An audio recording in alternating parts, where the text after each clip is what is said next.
வணக்கம் viewers, welcome back. Digital wellbeing. எவ்வளோ நேரம் எஸ்ஓடி வந்து அது பாரபட்சம் பார்க்காம எவ்வளோ நேரம் எப்படியும் கண்டிப்பாக 5 years ஆகுது வந்துடும். ஆமாம், நம்ம தான் அதே வேலையை வச்சுட்ருக்கோம். ஒரு 7 to 8 hours 12 மணி நேரம்லாம் போயிருக்கேன். 12 மணி நேரம்னா இப்போ நீ சப்போஸ் நெட்ஃப்ளிக்ஸ் இந்த மாதிரி ஏதாவது ஆப் அதெல்லாம் லேப்டாப்பில் அதெல்லாம் சேர்த்தா 24 மணி நேரம் பத்தாது எனக்கு. 24 நேரம் பத்தாதா? இது என்ன பிரமாதம்? இது விட பெசலைட் ஒண்ணு இருக்கு. நமக்கு ஸ்விக்கி ஒரு 1 hour, நான் தான் லாஸ்ட் வீடியோல ஸ்கிரீன்ஷாட் போட்டேன் பார்த்துருப்பேன். ஜெப்டோ ஒரு 40 minutes, இன்ஸ்டாகிராம் ஒரு 4 hours, வாட்ஸ்அப் ஒரு 2 hours. இன்ஸ்டாகிராம் எந்த ஃபோன்லயும் இருக்காது, 2 ஃபோன்ல பேருக்கு இருக்கு. இதுல வேற உனக்கு இன்ஸ்டால் பண்ணி கொடுத்த இன்ஸ்டாகிராம் நீ அந்த போனை ஓரமா லாகின் பண்ணி கொடுத்த ஆளை பாருங்க. இதுல வேற சொன்னான் என்ன பாருங்கண்ணே, இப்போ எப்படி அந்த நம்பர்ஸ் எல்லாம் மாத்தி கட்டுற பாருண்ணே அப்படின்னா அப்படியே சில நாட்களுக்கு முன்பு அப்படியே போடுவாங்கல்ல, அப்படியே அப்படிதான் பண்ணணும். சரி, ஓகே. சரி, ஆமாம். என்னன்னா எந்த ஆப்ல நம்ம எவ்வளவு நேரம் டைம் ஸ்பெண்ட் பண்றோங்கிறது நம்மளே அறியாம சில சமயத்தில் ஸ்பெண்ட் பண்ணுவோம். இவ்வளவு வேண்டா. நான் வந்து இப்போ அப்படியே ஃபீமேல் ஆடியன்ஸ் போவோம். அவங்க கிட்ட நான் கேட்கும்போது என்ன சொல்றாங்கன்னா, நீ இப்போ அப்படியே ஸ்விக்கி சொல்றியோ அதே கேட்டகரியில அவங்களும் வராங்க. அதை தவிர என்னன்னா அவங்க வந்து பிளிப்கார்ட், அமேசான்ல கிராசரி பேஜ்ல ரொம்ப நேரம் டைம் ஸ்பெண்ட் பண்றவங்க இருக்காங்க. அதே மாதிரி இப்போ ட்ரெஸ், மிந்த்ரா இந்த மாதிரியான ஆப்குள்ள இருக்காங்க. ஸோ இப்போ இந்த இடத்துல என்னன்னா, இந்த டிஜிட்டல் வெல்பீயிங் அப்படின்னு வரும்போது அது என்னமோ அது வந்துட்டு அப்படியே நம்மளை காப்பாற்றிடுற மாதிரியான்னு கேட்டேன்னா எல்லாமே நம்ம மனசு தான். ஏன்னா அது குறுக்க பூந்து என்ன சொல்லணும்னா, ஸ்க்ரீன் டைம் மாதிரி ஒன்றத்தை காமிச்சு 30 நிமிஷம் தான் சொல்லியிருக்கீங்க. இன்னைக்கு சப்போஸ் மிந்த்ரா 30 நிமிஷம் தான் நீங்கள் அலர்ட் பண்ணியிருக்கீங்க, 30 நிமிஷம் ஆக போகுதுன்னு சொல்லிட்டு அதை கிரே அவுட் பண்ணலாம், இல்லை அதை யூஸ் பண்ண முடியாமல் add 10 more minutes அழுத்து அந்த ஆட் 10 கொடுத்தே என்னாச்சுன்னா 1/2 மணி நேரம் தாங்க ஆக்சுவலாக நான் அதுக்கு டைமிங் கொடுத்துருந்தேன். அப்புறம் தான் பார்க்குறேன் 2.5 மணி நேரம் ஆயிருக்கு. ஏமால தப்பு இல்லை, அதே ஆட்டன் கேட்க சொன்னா.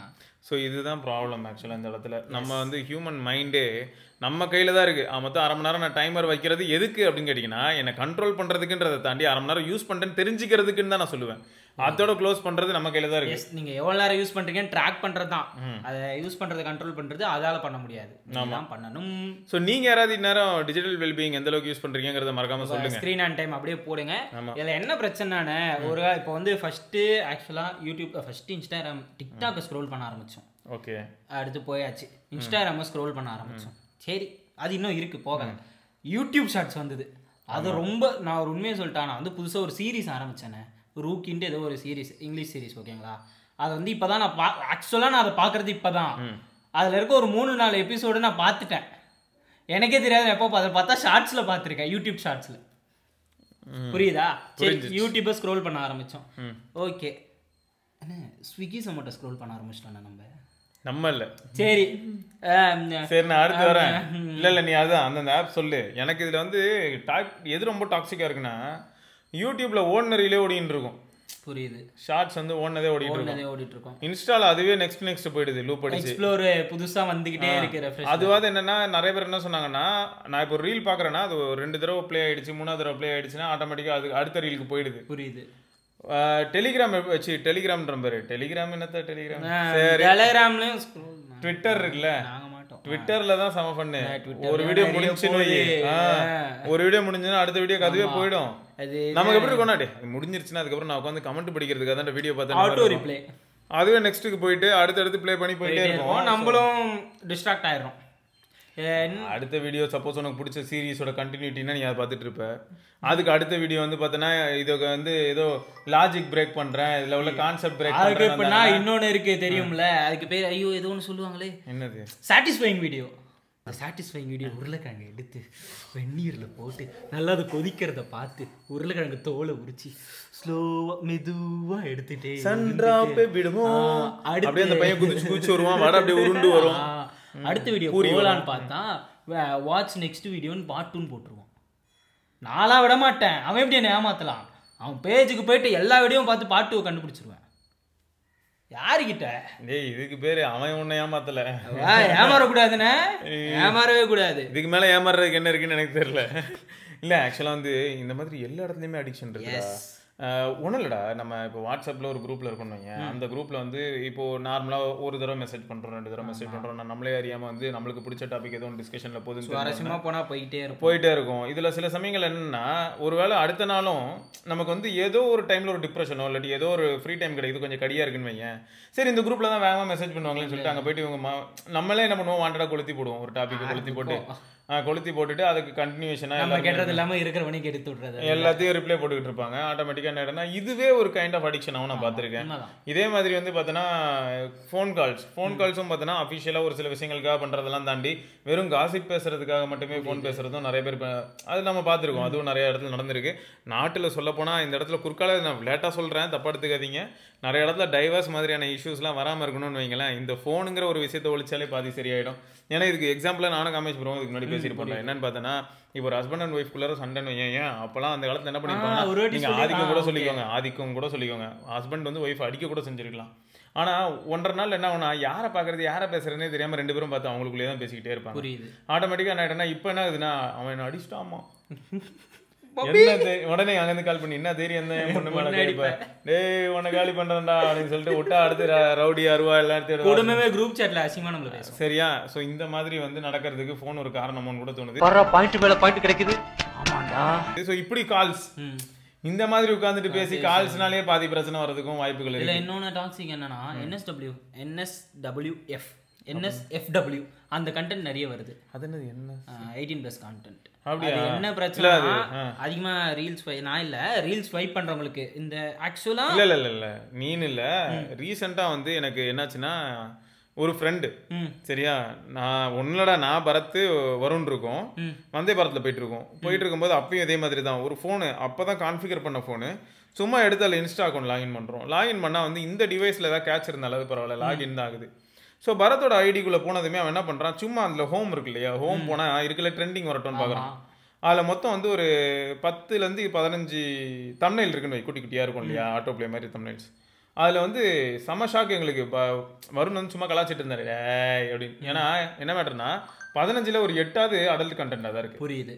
அதானே இப்போ இதுவே ஒரு மாதிரி டாக்ஸிக்காக எப்படி இருக்குன்னா, சிலர் வந்து ஃபோக்கஸ்டாக இருப்பாங்க. இப்போ நான் ஜிம் போனேன்னா சில விஷயத்தில் கண்ட்ரோல்டாக இருக்கணும்னு நினைப்பேன். நான் அந்த ஆப்குள்ளே போனேன்னா அப்படியே என் கண்ட்ரோல் டோட்டலாக மாறும். புரியுது. அது நம்ம சம்பந்தமே இருக்காது, எடுத்துட்டு போகுது. நான் போனது எதுக்கோ ஓகேங்களா, நான் லிட்ரலி நான் போனது எதுக்கோ அந்த கண்டென்ட் எப்படி இருக்குன்னா டோட்டல் மைண்டே மாற்றிடும், நம்மளோட ஃபோக்கஸ்ஸு எல்லாத்தையும் மாற்றிடும். அது என்னன்னா முந்தானேத்து என்னன்னா எனக்குன்னு இல்லை, ஸ்வைப் பண்ணுற எல்லாருக்கும் தெரியும், நீங்கள் யூஸ் பண்ணலன்ட்டீங்க உங்களுக்கு தெரியாது. என்னன்னா முந்தானேத்து மட்டும் யார் ரீல்ஸ் ஸ்வைப் பண்ணாலும் எல்லாருக்கும் NSFW கண்டென்ட். அது எப்படி வந்துருக்குன்னா, அது this content have appropriate information, do you want to see reel ன்ட்டு அந்த மாதிரி எனக்கே ஒரு 10 வந்தது ஒரு 1 hourல. குரூப்ல யாரோ போட்டு குரூப்ல வந்து ஆக்சுவலா முந்தா நாள் நைட்டு நான் எப்பயுமே வந்து சும்மா ஒரு 100 மெசேஜ் 200 மெசேஜ் இருக்குன்னு நான் போய் செக் பண்ணுவேன். அப்புறம் செக் பண்ணும்போது நிறைய பேர் வந்து அப்நார்மல் கண்டென்ட்ஸ் அன்னைக்கு மட்டும் அது வந்துகிட்டே இருந்தது. ஏன்னு தெரியல, என்கிட்ட ஸ்கிரீன்ஷாட்ஸ்லாம் இருக்கு, நான் உங்களுக்கு அனுப்புறேன். அந்த பர்டிகுலர் டே மட்டும் இது வந்து நீ தானே டீல் பண்ண போற, வச்சு செஞ்சு விடு. அதுதான். ஸோ அதான் இப்போ இந்த டிஜிட்டல் வெல்பீயிங்ல ஒரு சில நல்ல ஆப்ஷன்ஸ் இருக்குங்க. என்னன்னா இப்போ நம்ம ஒரு சில ஆப்ஸ் வந்து யூஸ் பண்ணக்கூடாதுன்னு முடிவு பண்ணிட்டோம்னா அதுக்கு வந்து நீங்கள் டைம் நீங்களே கட் ஆஃப் வைக்க முடியும். மோட் ஆமாம், ஸோ கட் ஆஃப் வைக்க முடியும். ஆப் டியூரேஷனை கண்ட்ரோல் பண்ணுறது, டேஷ்போர்டில் போயிட்டீங்கன்னா ஆப் டியூரேஷன் கண்ட்ரோல் பண்ணலாம். ஃபோக்கஸ் மோடு இருக்குது, பெட் டைம் மோடு கூட இருக்குது. நான்லாம் பெட் டைம் மோடு யூஸ் பண்ணுவேன். ஆக்சுவலாக நல்லாவே யூஸ் பண்ணுவேன். பெட் டைம் மோடு எனக்கு கரெக்டாக இருக்கும். நான் வந்து ஃபேவரட் கான்டாக்ட்ஸ் இருக்கும், எனக்கு ஃபேவரட் கான்டாக்ட்ஸ்லேருந்து கால் வந்தால் மட்டும் தான் என்னால் எடுக்க முடியும். அதை தாண்டி 3 கால்ஸ்க்கு மேலே ரிப்பீட்டடாக வந்தால் எனக்கு வரும். அதை தாண்டி டிஎன்டி கான்செப்ட் அதை போட்டேன்னா எனக்கு கரெக்டாக ஃபோனு 10 o'clock இது கிரே ஸ்கேலுக்கு போயிடும். திருப்பி மார்னிங் 5 o'clock நார்மல் ஆகிடும். அந்த டைமில் எனக்கு எந்த டிஸ்டர்ப் நோட்டிஃபிகேஷன் வந்தாலும் எனக்கு எதுவும் டிஸ்டர்ப் பண்ணாது. கால்ஸ் இம்பார்ட்டன்ட் கால்ஸை தவிர எது வந்தாலும் எனக்கு டிஸ்டர்ப். ஏன்னா நான் வந்து ஆக்சுவலாக 9 o'clock போட்டிருக்கேன் கிரே ஸ்கேலு. அந்த இது வெயிட் ஃபார் 30 minutes கொடுப்பாரு. வெயிட் ஃபார் 30 minutesலாம் கொடுக்க மாட்டேன், தூக்கி வரமாக போட்டுருவேன். அவ்வளோதான், தூக்கி போட்டுட்டு அப்புறமா தான் இந்த பிசிலாம் வந்து ஆஃப் பண்ணுறது எல்லாம் பண்ணிவிட்டு எல்லாத்தையும் ரெடி பண்ணிவிட்டு அப்போ நம்ம வந்து ஒரு 9:30 9:40 ஆகிடும். அப்படி இப்படி எல்லாத்தையும் யாரை கட்டி வச்சுட்டு எல்லாம் ஃபோனை தூக்கி அங்கே போட்டு அப்படி இப்படி பண்ணுறதுக்கு அப்புறம் மேலே போய் தூங்கலான்னு போவேன். அப்போ தான் வீதி விளையாடும். நீ சொன்ன மாதிரி ஃபேவரட் கான்டாக்ட் ஏதாவது இருக்குமா, கால் வரும். அண்ணே நல்லா இருக்கீங்களா, எப்படி இருக்கீங்க, நைட்டு சாப்பிட்டீங்களா அப்படின்னு சொல்லி வருவாங்க. தானே நீ நல்லா தூங்குங்கண்ணே, மணி என்னதுடா 12 என்னடே அப்படிதான் இருக்கும். ஸோ இதுவும் நடந்திருக்கு. அதான் மொத்தம் வந்து இந்த டிஜிட்டல் வெல்பீயிங் ஒரு பக்கம் இருக்குங்க. அது என்னதான் இருந்தாலும் நம்ம கையில் வந்து மேக்ஸிமம் கண்ட்ரோல் இருக்குங்கிறத ரியலைஸ் பண்ணிக்கோங்க. ஸோ நீங்கள் வந்து ஆட் 10 minutes ஆட் 5 minutes கொடுத்துக்கிட்டே இருந்தீங்கன்னா அது இருக்கிறது ஒன்று தான், இல்லாத ஒன்று தான் இருக்கும். அதே மாதிரி இந்த பெட் டைம் மோடும் கூட பார்த்தீங்கன்னா நீங்கள் தூங்குறதுக்கு ஒரு 1/2 மணி நேரம் முன்னாடி விண்டோன் மாதிரி கொண்டு போய் இது எல்லாத்தையும் காலி பண்ணி கிரே ஸ்கேலாக மாற்றும். ஆனால் நிறைய பேருக்கு எப்படி தெரியுமா, எக்ஸ்டெண்ட் பண்ண சொல்லி அதுலேயே நோட்டிஃபிகேஷன் ட்ரெயிலே அது காட்டும். வேணா ஒரு 30 minutesக்கு பாஸ் பண்ணிட்டுமா பெட் டைம்னு சொல்லிட்டு அதுவே காட்டும். அதுவும் காட்டும். மேபி மேலே பாஸ் ஃபார் 30 minutes அந்த மாதிரி இருக்கும். பட் நீங்கள் அதெல்லாம் வந்து ஒரு தடவை நீங்கள் அழுத்தும் போது என்னன்னா இதெல்லாமே எக்ஸ்கியூசஸ். நீங்கள் ஒரு நீங்களே உங்களை ஏமாத்திக்கிறது தான் அது. எதுவும் ஏன்னா 9 o'clock வர வேண்டிய அந்த பெட் டைம் 9:30 நீங்கள் மாற்றி விட்டுறீங்க. 9 to 9:03 பார்த்துட்டு நீங்கள் அழுத்தி விட்டு எக்ஸ்ட்ரா ஒரு 30 minutes ஆட் பண்ணிட்டு இன்னொன்று நடந்துக்கிட்டே ஃபோன் பார்க்குறது. நடந்துக்கிட்டே ஃபோன் பார்க்குறது வந்து ரோட்டில் பார்க்குறது ரொம்ப வேதனையாக இருக்குடா. எனக்கு வந்து நடந்துக்கிட்டே ரோட்டில் ஃபோன் பார்க்குறத தாண்டி 2 விஷயம் ரொம்ப பயங்கரமாக பார்த்தேன். கார் ஓட்டிட்டு ஃபோன் பார்க்குறாங்க. எனக்கு அப்படியே அள்ளு கிளம்புது அதெல்லாம் பார்க்கும்போது. காலைல சைக்கிளிங் போகும்போது பார்ப்பேன். கொஞ்சம் ரோடு வேகண்டாக இருக்கிறதுனால அந்த டைமில் இந்த சேட்டை பண்ணுறாங்க. இன்னொன்று ரோடே கூட்டமாக இருக்குது. இன்னும் கூட பார்த்தோன்னா உலகமே மாறி போச்சு. இப்போ வந்து ஒருத்தர் எப்படி போயிட்டு இருக்காருன்னா பெரிய ஃபோனு. ஆமாங்க சொல்லுங்க சொல்லுங்க. கூகுள் மேப்ஸ் கூகுள் மேப்ஸ் பார்த்துட்டு போற கதை வேறடா. இப்பயும் வந்து இப்படி கழுத்தை சாச்சிக்கிட்டு இந்த சைடு யார் வரான்னு கூட பார்க்க முடியாதுடா. இது இந்த விஷன் இருக்கும், இவ்வளவுதான் புரியுதா? இந்த விஷன் இருக்கும், இப்படி வேணா போலாமே தவிர இந்த சைடு யார் வரா போறா ஓரமா போனா கூட பரவாயில்லண்ணே, நடு ரோட்ல தான் நான் போவேன். அடுத்து இதே மாதிரி த்ராட்டில் ஆக்சலரேட்டர் மட்டும் கையில இருக்கு பைக்ல. என்ன இது பார்த்துக்கிட்டே ஜிஎஸ்டி ரோட்ல கால் பண்றதுக்குனே போற மாதிரி இருக்கு. இதெல்லாம் பெருமையா? கடமை, ஒவ்வொருத்தருடைய கடமை. காலையில கூட இப்படிதான் ஒரு ஆவின் வண்டி சல்லுன்னு வந்துட்டு இருந்தான். திடீர்னு ஒரு XUV 500 ஏதோ ஒரு காரு சைட்ல இருந்து பிரிட்ஜுக்கு சைட்ல இருந்து சொல்லப்பன்னு உள்ள வந்துட்டான். நல்ல நேரம் ஆவின்னு அப்படியே வளைச்சு நெளிச்சு போயிட்டாரு. சாமே வளைச்சு நெளிச்சு போயிட்டு பிரேக் அடிச்சு இங்க வாணி என்ன பண்ண நீ இப்ப அப்படின்னு சொல்லி வா. அதான் அந்த மார்னிங் டைமுக்கு நல்லா ஜாலியா கார் எடுத்துட்டு போறது. கார் எடுத்துட்டு போறது பிரச்சனை இல்ல. இங்க ஏன் இது நடக்க ட்ரை பண்ணிச்சேன்னு பார்த்தனா, அவர் வந்து பிரிட்ஜ் இருக்கு, பிரிட்ஜை தாண்ட போயிட்டாரு. இப்ப திரும்ப பிரிட்ஜ்ல ஏறணும். ஓ ஓகே ஓகே. அதனால வந்து நல்ல வேகமா போனவர் இப்படி போயிட்டாரு. இப்போ அப்படியே வண்டியை ஓடிச்சு இப்படி வந்து பிரிட்ஜ்ல ஏறாரு. அப்படிலாம் போனா என்ன ஆகும்? அந்த மாதிரி முடிச்சு வராரா? இங்க இருந்து ஆவின் அவன் பாட்டுக்கு ரூட் கிளியரா இருக்குல்ல, சல்லுன்னு வந்துட்டு இருக்கான். வாழ்க்கை நல்லா போகுது. என்னைக்கும் இல்லாம இன்னைக்கு மட்டும் ஏன்டா இப்படி சைடு வாங்குறீங்க அப்படிதான். ஸோ அவர் வந்து பிரேக் அடிச்சு திட்டிட்டு அப்புறம் இவன் வந்து என்ன பண்ணுவாங்க அப்படின்ட்டு அப்படியே என்ன நான் தான் சொல்றேனே, சைக்கிள்ல போற எனக்கே எத்தனை தடவை வந்து இந்தா வாய்க்கரிசி போட்டு விட்டு போய் பஸ்ஸுக்காரங்களாம் எங்களுக்கு ரொம்ப நெருங்கிய நண்பர்கள். ஆமா, அந்த கொடுமையோடு 2 வீலர்ஸே சம பண்ணா இருக்கும். டப்புன்னு வந்து ஐயோ நான் ரேஸுக்குலாம் வரலையா, என்கிட்ட ஏன் வந்து கட்டடிச்சுட்டு போறேன் அப்படிதான் இருக்கும். ஸோ நிறைய சாட்டு நடக்கும். அதாங்க இந்த டிஜிட்டல் வெல்பீயிங்கும் இதே மாதிரி தான். நம்மளே அறியாம நம்மளே ஒரு சில ஆக்சிடென்ட்ஸ் நம்மளே, அதாவது எப்படின்னா இதை நான் பண்ணக்கூடாது அப்படின்னு சொல்லி கரெக்டாக பண்ணுவோம். இப்போ இந்த ஆப் 30 நிமிஷத்துக்கு மேலே யூஸ் பண்ணக்கூடாது அப்படின்னு நம்ம எல்லா டார்கெட்டை செட் பண்ணிட்டு 1/2 மணி நேரத்துக்கு மேலே அப்படி இன்னொரு 1/2 மணி நேரம் யூஸ் பண்ணிட்டு இருக்கோம். இதே நம்மளாம் என்ன பண்ணுறோன்னா ப்ரொடக்டிவாக இருக்கணும், ஃபோக்கஸ்டாக இருக்கணும், டிஜிட்டல் வெல்பிங் அதெல்லாம் இது பண்ணிட்டு ஹேபிட். எத்தனை பேர் வேஸ்ட்டாக ஹேபிட் ட்ராக்கர் வச்சிருக்கீங்க? எத்தனை பேர் ரிமைண்டர் போட்டு வச்சிருக்கீங்க பண்ணாமல்? ஏன்னா நான் இதெல்லாம் பண்ணியிருக்கேனே, நான் ஹேபிட் ட்ராக்கர் வச்சிருந்தேன், ரிமைண்டர் போட்டு வச்சிருந்தேன். ஒரு கண்டிஷன் யூஸ் பண்ணுவேனா ரொம்ப கிரிட்டிக்கலாக இருந்தது. ரிமைண்டருக்கு ஒரு ரிமைண்டர் போட்டேன். ஸோ இனிமேல் ரிமைண்டரை கரெக்டாக அந்த அளவுக்கு ஆகும்டா. நம்ம வந்து பொதுவாக இந்த விஷயம் பண்ணணும்னு ஒரு ரிமைண்டர் போடுவோம். கரெக்டாக போய் எப்பயுமே முக்கியமான விஷயத்தெல்லாம் ரிமைண்டரில் வச்சிருப்போம். ரிமைண்டர் பார்க்க மறந்துடாதுன்னு ஒரு ரிமைண்டர் போடுற அளவுக்கு கேவலமான ஒரு நிலைமைக்குள்ள தள்ளப்படும் போது ஒஸ்ட்டாக இருக்கும். இதெல்லாம் வந்து எப்படின்னா அதான் நான் சொல்லுவேன்ல, இந்த டைம் டேபிள் மாதிரி ஒன்று போடாமல் விட்டோம்னா இந்த மாதிரி நிறைய பிரச்சனைகளுக்குள்ள மாற்றுறதுக்கான வாய்ப்புகள் ரொம்பவே அதிகமாக இருக்கும். ஆமாம், இன்ஸ்டாகிராம் வந்து இப்போ எப்படி இருக்குன்னா பிளேஸ் வேர் இப்போ ஃபோட்டோகிராஃபிக் எந்தூசியஸ்ட்னு வச்சுக்க. ஒன்றும் இல்லை, ஒரு டைம் வந்து எனக்கு எப்படி இருக்கும் தெரியுமா, பின்ட்ரெஸ்ட்னு ஒன்று இருக்கும்ல, அந்த யூஸ் பண்ணுறேன் நல்லா இருக்கும். அந்த பின்ட்ரெஸ்ட் மாதிரி இன்ஸ்டாகிராம் வந்து அந்த ஸ்பேஸை ப்ரீமியமாக இன்னும் பெட்டராக கொண்டு போன மாதிரி இருந்தது. இதில் ஹைலைட் என்னன்னா ஒவ்வொருவரும் கிரியேட்டர்ன மாதிரி இருந்தது. இப்போ தலைகுப்புற கிடக்கு எல்லாமே டோட்டலாக அப்படியே இல்லை ஃபேக் ஃபாலோவர்ஸ் அப்படி இப்படின்னு போயிட்டு இன்னும் அது வந்து ரொம்ப கொடூரமான இல்லைங்க. நம்ம எதை நம்புறோன்னே தெரியாமல் போயிடுச்சுல. நான் உங்களுக்கு ஒரு ரீல் ஷேர் பண்ணியிருந்தேன்ல குரூப்பில், நீங்கள் பார்த்தீங்களான்னு தெரில. ஒருத்தர் வந்து ஒரு இன்ஃப்ளூயன்சரையே இது பண்ணி லிட்ரலி ஒரு இன்ஃப்ளூயன்சர் அவர் வந்து ஒரு இது பண்ணுறவர், அவர் ஒரு ஃபேக் ப்ராடக்ட் க்ரியேட் பண்ணி இன்ஃப்ளூயன்சருக்கு பே பண்ணி அந்த இன்ஃப்ளூயன்சர் அந்த வீடியோ பண்ணார், ப்ரொமோட் பண்ணார். அது ஃபேக் ப்ராடக்ட்னு அவர் அதுக்கப்புறம் சொன்னார். ஆனால் அந்த வீடியோ இது பண்ணவர் காசு வாங்கினார். நான் அந்த ரீல் லிங்க் உங்களுக்கு நீங்கள் பார்க்கலையா? அந்த ரீலை அதெல்லாம் நான் குரூப்பில் எல்லாருமே பார்த்தோமே, அதை நான் உங்களுக்கு அனுப்புகிறேன், இப்போ காட்டுறேன் பாருங்கள். சரி ஓகே. சம்பவமாக நடந்தது அது. மொத்தம் அதாவது என்ன ஏதுன்றதை வெரிஃபை பண்ணுறது இல்லாதது இங்கே பெரிய பிரச்சனைங்க. இப்போ நீங்களாம் ஆல்ரெடி சஜஸ்ட் பண்ணியிருக்கீங்க ப்ரோ பெய்ட் கண்டென்ட் பண்ணுறதா இருந்தால் பண்ணுங்க ப்ரோ, டிஸ்க்ளோஸ் பண்ணிட்டு பண்ணுங்க ப்ரோன்னு சொல்லியிருக்கீங்க. அப்படி இருக்கும்போது பெய்ட் கண்டென்ட் பண்ணுறது ஓகே தான், ஆனால் அது எதை நம்ம ப்ரொமோட் பண்ண போகிறோங்கிறது தெரியணும்ல. அது தெரியாமல் நம்ம பாட்டுக்கு ப்ராடக்ட்டோட இன்ஃபர்மேஷனே தெரியாமல் எதையா ப்ரொமோட் பண்ணி மாட்டிக்கிட்டோம் இல்லாமல் ஒரு ப்ராடக்ட்டை பண்ணுற மாதிரி ஆகிடும். இது ரெண்டு பக்கமும் பிரச்சனை தான். ஒரு பக்கம் கன்சியூமர்ஸையும் அநியாயத்துக்கு ஏமாத்துற மாதிரி ஆகிடும். என்னன்னே தெரியாமல் அவங்க வாங்கிட்டு இருப்பாங்க, என்னன்னே தெரியாமல் தான் நம்மளும் அதை ப்ரொமோட் பண்ணிட்டு இருப்போம். காசு மட்டும் வருதுட்டு வேலையை பார்க்கணும். எக்ஸாக்ட்லி. ஸோ நமக்கு வந்து ஒருத்தன் 10,000 கொடுக்க தயாராக இருக்கான்னா அப்போ அவனுக்கு எவ்வளோ 1000 வருதுன்னா அவன் கொடுப்பான். ஸோ அதுவும் ஒரு ஃபேக்ட் இருக்குது. So right. ஸோ இதெல்லாமே ஒரு பக்கம் இருக்குது. ஆக மொத்தம் இந்த டிஜிட்டல் வெல்பீயிங் அப்படிங்கிறது வந்து பார்த்தீங்கன்னா ஒரு சின்ன ஆப்ஷன் மாதிரி தான் நம்ம ஃபோனில் தெரியும், பட் அது ரொம்பவே மீனிங்ஃபுல்லான ஒரு விஷயம். ஸோ அந்த இடத்துலையும் நம்மளோட mind control as well as நம்மளுக்கு செல்ஃப் கண்ட்ரோல் இருந்ததுன்னா மட்டும்தான் அதை நம்மளால் எஃபெக்டிவாக யூஸ் பண்ண முடியும். ட்ரை பண்ணி பாருங்கள். அப்புறம் உங்கள் ஸ்க்ரீன் ஆன் டைமும் கொஞ்சம் கம்பேர் பண்ணி பாருங்கள். ப்ரீவியஸாக இருந்ததுக்கும் இப்போக்கும் கம்பேர் பண்ணி பாருங்கள்.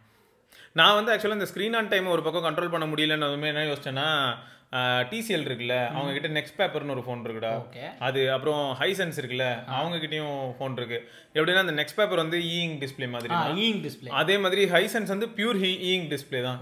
ஸோ அந்த மாதிரி ஏதாவது ஒரு டிஸ்பிளேக்கு போயிடலாமோ அப்படின்னு கூட நான் நினைச்சேன். ஏன்னா இந்த டிஸ்பிளேனால மட்டுமே உங்க கண்ணில் வந்து ஆல்ரெடி உங்களுக்கு மைல்டா ஒரு இரிட்டேஷன் இருந்ததுன்னா கான்ட்ராக்ஷன் இஷ்யூஸ்லாம் வரும். ஸோ உங்களுக்கு பவர் வரும், இந்த பிரச்சனைகள் வரும், மைக்ரைன் வரும், இந்த மாதிரியான ப்ராப்ளம்ஸ் எல்லாமே வரதுக்கான வாய்ப்புகள் இருக்குது. அப்போ என்ன ஆகுது, இந்த இடத்துல வந்து கண்டிப்பாக நான் டிஸ்பிளே பார்க்குறது என்னோட வேலை அப்படின்னு ஆயிடுச்சுன்னு வைங்களேன். அந்த டிஸ்பிளே எந்த டிஸ்பிளேயாக இருந்தால் பெட்டராக இருக்கும் போது இந்த மாதிரியான பேப்பர் இந்த ஈயிங் டிஸ்பிளே வந்து கண்டிப்பாக ஒர்த்தாக இருக்கும். ஸோ அதையும் நான் யோசிச்சுட்டு தான் இருக்கேன். நம்ம ஊரில் வந்து அந்த மாதிரியான ஃபோன் அப்படி போக வேண்டியதான். இல்லை நம்ம ஊருக்கு அந்த மாதிரி ஒரு ஃபோன் வந்து நல்லா இருக்கும்னு தோணுதுடா. நம்ம ஊருக்கு வராது, ஏன்னா நம்ம வாங்க மாட்டோம். நீ அப்படி வர இப்போவே அடிச்சுட்டு இருக்கோம் 4K கொடுப்பேன் QLED கொடுப்பேன்ட்டு. சரி ஓகே ரைட்டு. ஸோ நீங்கள் யாராவது வந்து ஆல்ரெடி டிஜிட்டல் வெல்பீயிங் யூஸ் பண்ணுறேன், எனக்கு வந்து தெரியும் ப்ரோ செல்ஃப் கண்ட்ரோலில் மாஸ் பண்ணுறேன் அப்படின்னா உங்களுக்கு என்ன மாதிரியான இம்ப்ரூவ்மெண்ட் லைஃப்பில் வந்துச்சு அப்படிங்கிறத மறக்காம கமெண்ட்டில் சொல்லுங்கள். இதை தொடர்ந்து நம்ம இன்னொரு பதிவில் சந்திப்போம். வரைக்கும் சிவபரணி பார்க்கலாம். ஓகே.